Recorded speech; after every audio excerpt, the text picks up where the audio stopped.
नमस्कार फ्रेंड्स। पिछड़ा वर्ग आयोग का गठन हाल फिलहाल में हुआ है, जिसकी अध्यक्षता केशव महतो जी को दी गई है।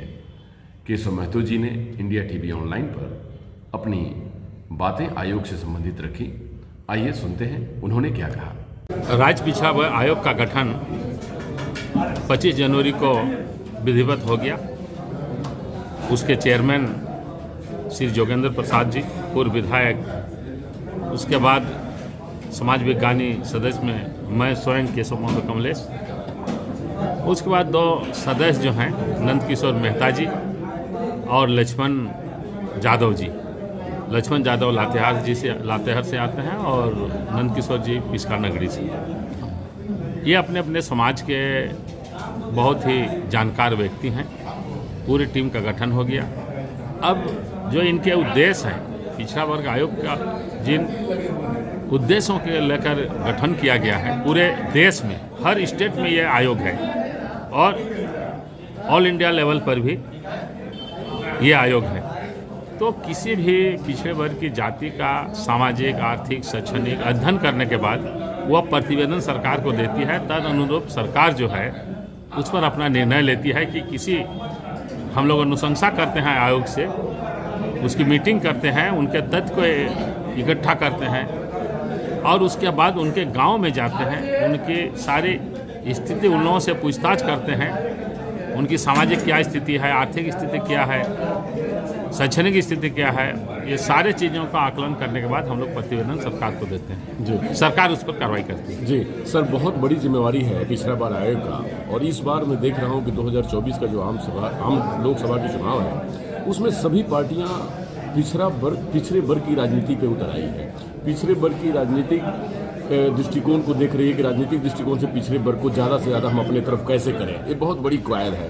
इसको लेकर के आप राज्य में अपने आयोग से संबंधित क्या समझ रहे हैं और इस पर क्या विचार कर रहे हैं? कुछ दिन पूर्व सरकार ने अपने कैबिनेट में डिसीजन लेके पिछड़े वर्ग आयोग को बहुत बड़ी जिम्मेवारी दी है। ट्रिपल टैक्स कराकर जो पिछड़ा बहुल क्षेत्र है उसको आरक्षण के दायरे में चिन्हित करना है। और हाई कोर्ट का भी, सुप्रीम कोर्ट का भी यह निर्देश है कि ट्रिपल टेस्ट कराने के बाद ही आप नगर निकाय का चुनाव करें।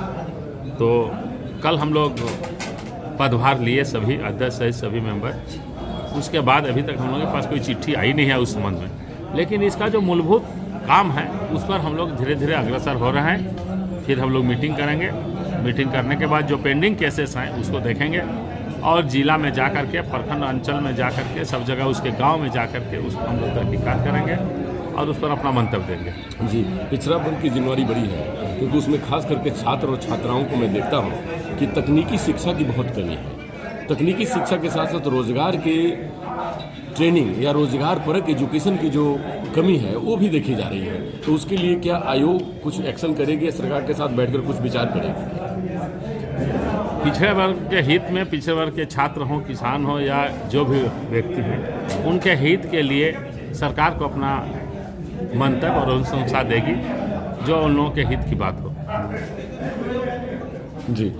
अब आयोग से, आप आयोग के चेयर से क्या कहना चाहेंगे सभी वर्ग के लोगों को, क्योंकि पिछड़ा वर्ग को आप अध्यक्षता दे रहे हैं, लेकिन आप सभी वर्ग को, सभी छात्र छात्राओं को, सभी को क्या कहना चाहेंगे आप?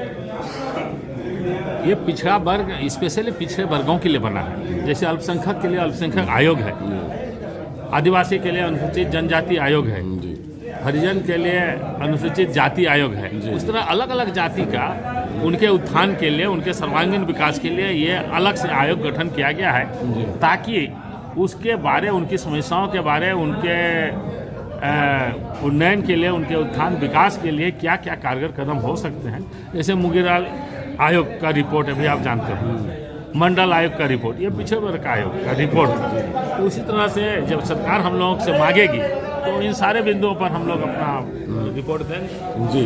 तो क्या कहना चाहेंगे सभी वर्ग, अपने पिछड़ा वर्ग को क्या संदेश देना चाहते हैं आपके अध्यक्षता? पिछड़ा वर्ग को यही संदेश है कि भाई अपने भी समस्याओं को लेकर आयोग में आए, अपना फरियाद करें, ताकि उस पर तथ्यों के आधार पर आयोग विचार करेगी, सरकार के अनुशंसा करेगी जी।